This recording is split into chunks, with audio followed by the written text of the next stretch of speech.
Anyway, by the way, highway, this is a.k.a. At ito na po ang aking last video takeaway para sa Bata Masterclass 2025. Ready ka na ba sa post-production? Unang-una, review the materials first. Dito mo makikita kung ano ang mahalaga at kung paano mo ikukwento ang totoo sa pinaka-epektibong pamamaraan. Arrange and organize your footages. Hindi lamang ito sunod-sunod na clip. We are shaping reality. Kaya dapat maganda ang flow ng kwento mo. Dapat alam mo ang mga basic linear editing. Mga terms na tulad ng jump cut, J-cut, L-cut, cutaway. Lahat ng yan ay makakatulong para masustain mo ang audience mo hanggang sa ending ng kwento mo. Kung gusto mo malaman ang mga meaning ng mga yan, pwede mo silang makita sa Google.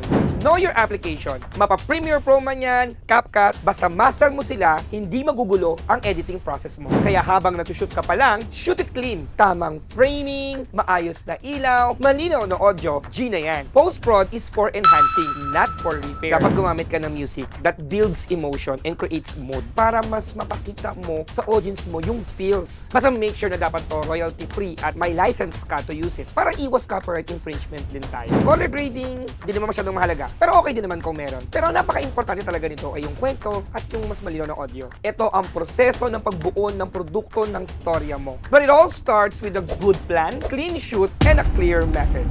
Again, this is a.k.a. at ito ang aking Bata Masterclass 2025 takeaway video.